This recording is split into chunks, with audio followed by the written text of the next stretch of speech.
Salut à tous, c'est Alex de Giro News. Aujourd'hui on se retrouve pour un nouveau test, un vélo électrique pliant, c'est le Fido D11 dont vous avez déjà peut-être lu le test sur le site. Pour ceux qui nous suivent déjà, en principe vous connaissez, Fido c'est un constructeur chinois spécialisé dans les vélos électriques petit format, souvent pliants, qui a en fait un positionnement d'abord destiné au marché national, puisque la clientèle chinoise est friande de ces vélos petit format, faciles à ranger dans un appartement.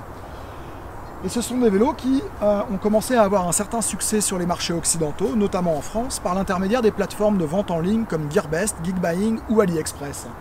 Pourquoi? Parce que c'est des vélos pratiques à tout petit prix. Ils sont vendus en général entre 400 et 600 euros, donc c'est extrêmement attractif parce que le positionnement prix est bien plus avantageux que celui des vélos vendus dans le circuit traditionnel français. Cet intérêt des consommateurs occidentaux a donné des idées à Fido. En début d'année, la marque a décidé de développer un nouveau modèle avec un positionnement un peu plus haut de gamme et elle a choisi de le commercialiser directement auprès des consommateurs occidentaux. Elle a d'abord procédé par l'intermédiaire d'une campagne de financement participatif sur la plateforme américaine Indiegogo, qui a été lancée cet été.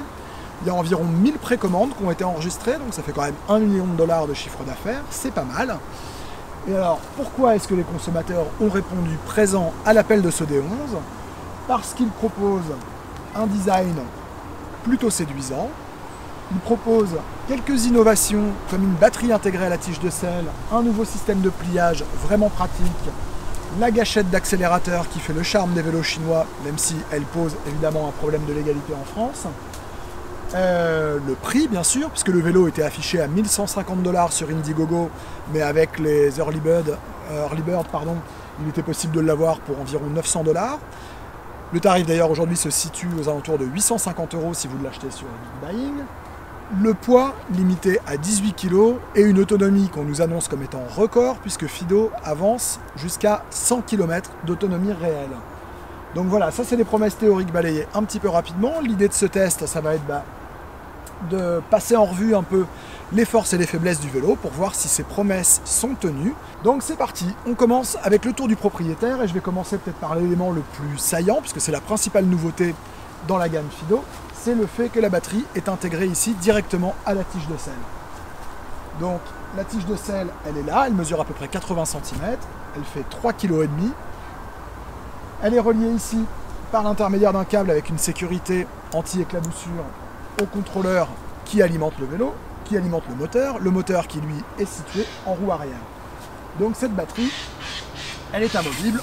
On a un système d'attache rapide ici qui permet de l'enlever et on se retrouve voilà, avec ce tube d'environ 80 cm et 3,5 kg. Alors la batterie amovible, deux avantages. Le premier, c'est bien sûr qu'on peut la recharger sans emmener tout le vélo avec soi. Donc vous pouvez le laisser dehors sous un abri et rentrer la batterie chez vous pour la recharger au chaud.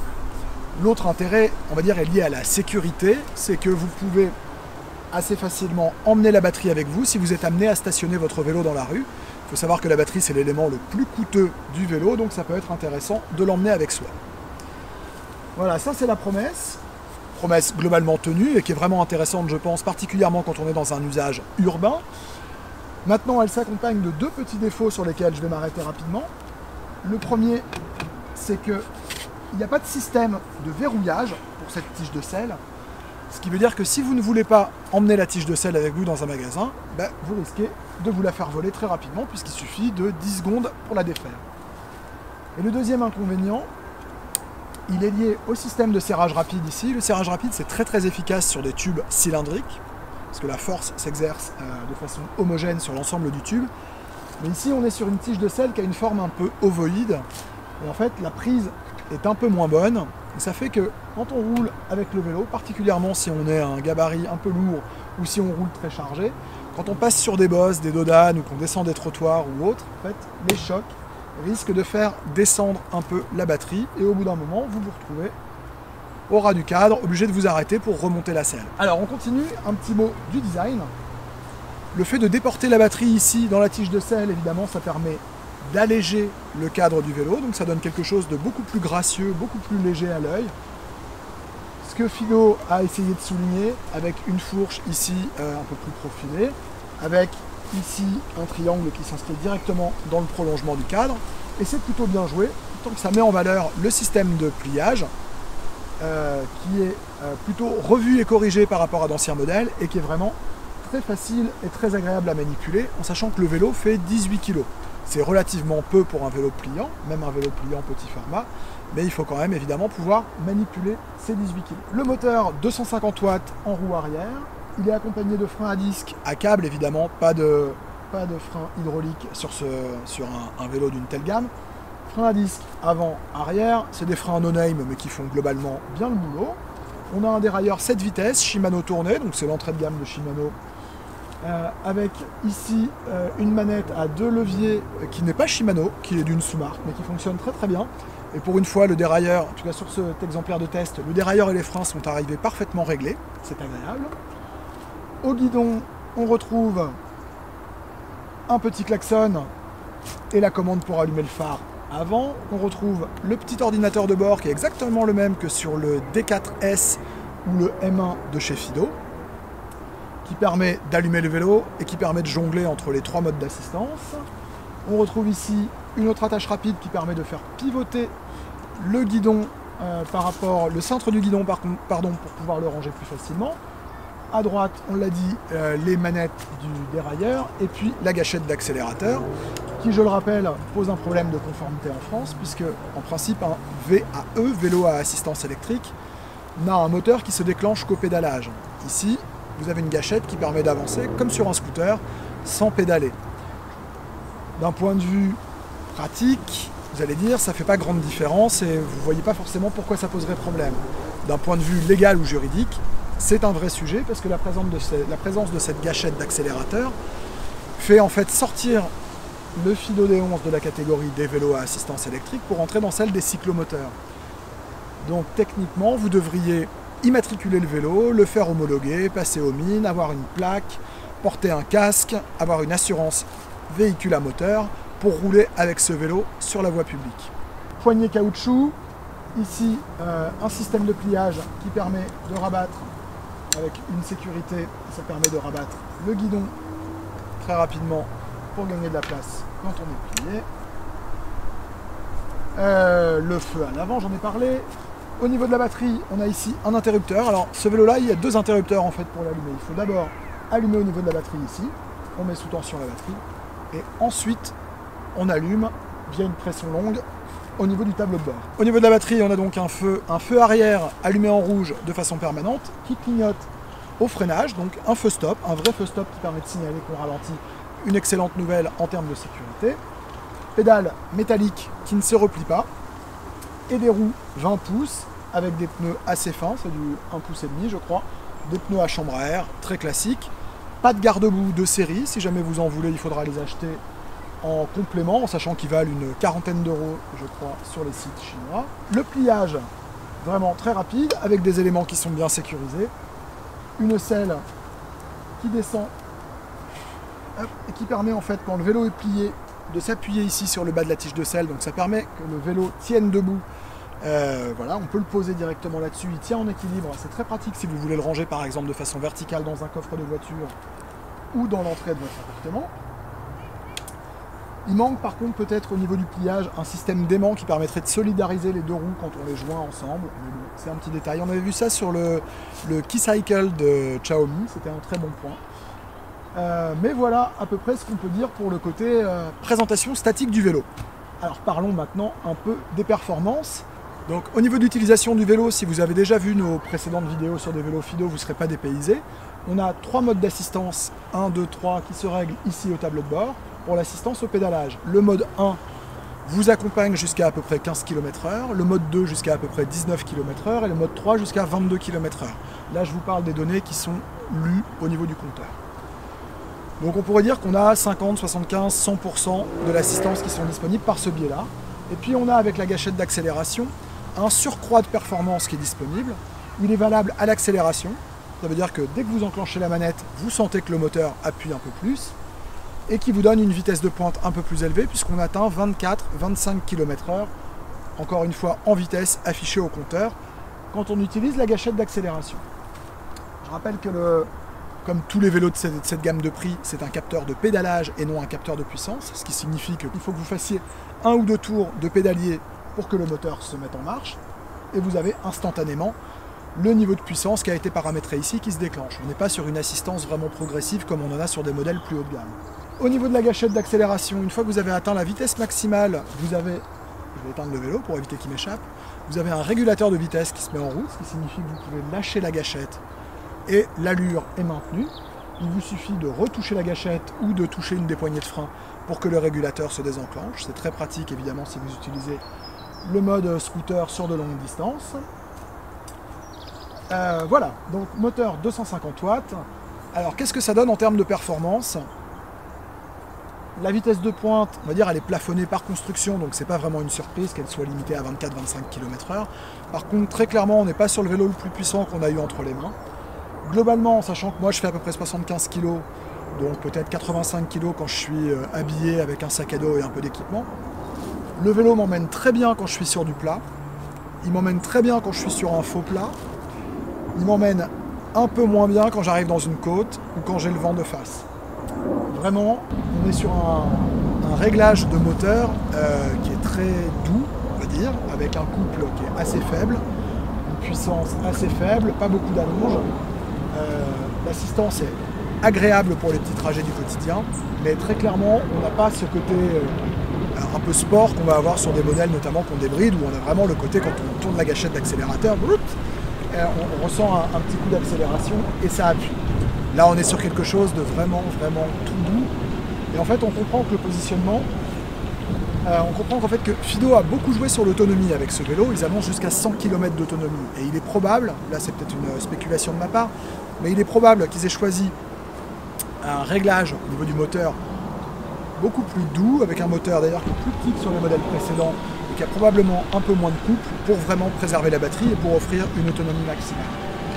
Donc concrètement, ça donne une assistance qui est très sympa au quotidien si vous êtes sur des terrains normalement vallonnés, j'allais dire, si vous êtes en ville avec de temps en temps des côtes, de temps en temps des descentes.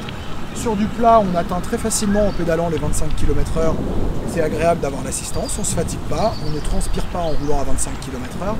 Par contre, clairement, le vélo montre un peu ses limites. Dès que vous arrivez sur des terrains un peu pentus, dès que vous êtes sur des terrains un peu sableux où il faut fournir un effort plus important, ou dès que vous êtes dans des conditions un peu difficiles, de type typiquement des rafales de vent en face, vous allez vraiment sentir la vitesse diminuer.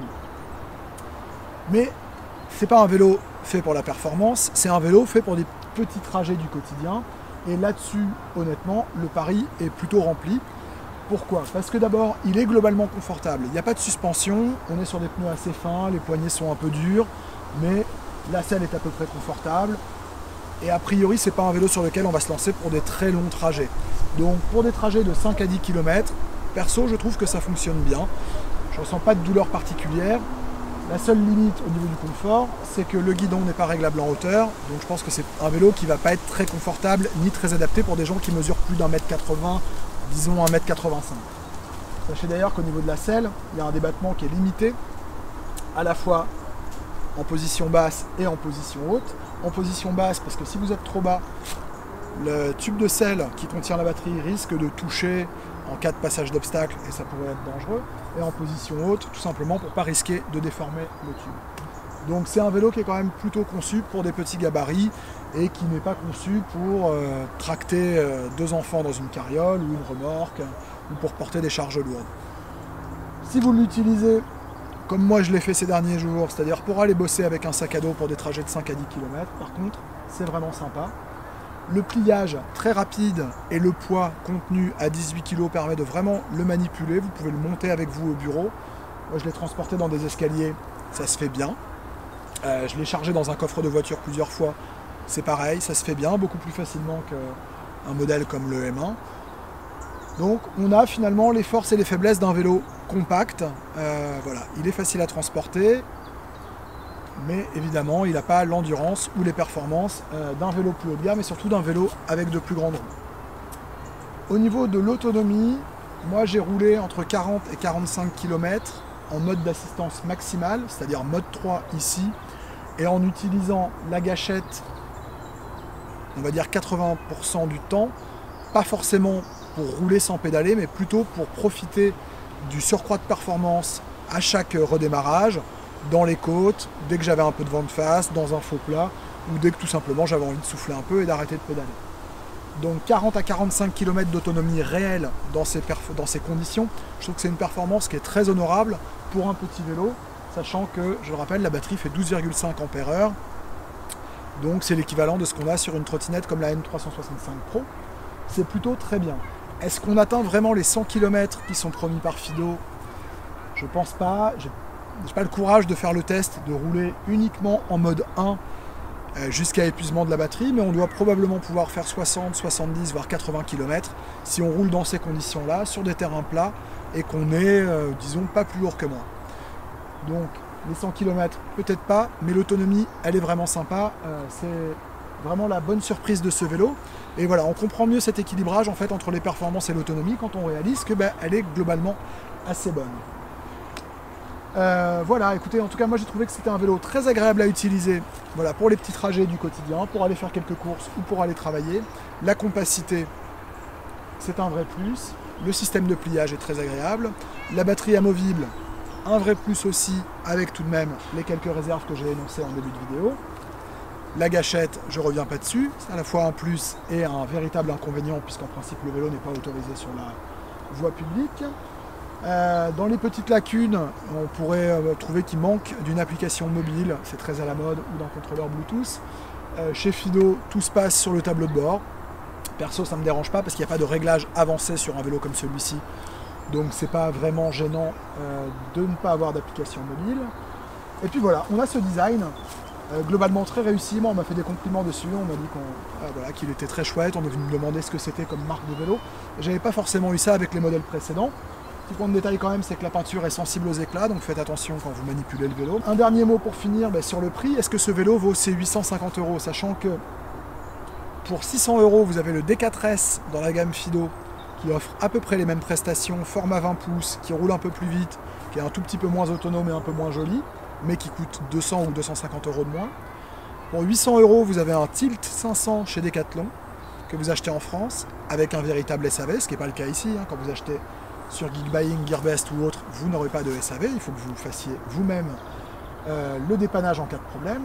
Vous avez dans les concurrents, vous avez les vélos chez IMO, qui est une filiale de Xiaomi, vous avez les IMO C20, IMO Z20, qui sont à peu près dans les mêmes positionnements prix et qui offrent eux aussi un ratio prix, performance, autonomie, compacité très satisfaisant. Donc voilà, écoutez, le D11, moi je trouve que c'est un bon rapport qualité-prix, c'est un vélo qui est globalement réussi, mais il a vraiment quelques challengers sur la catégorie, donc ça vaut peut-être le coup que vous y jetiez un œil avant de vous décider. En tout cas, si le D11 vous intéresse, vous trouverez dans la description de cette vidéo et dans notre test publié sur Giro News les liens pour l'acheter au meilleur prix. Quant à moi, je vous remercie de m'avoir écouté jusque-là et je vous donne rendez-vous très bientôt pour un nouveau test. Salut!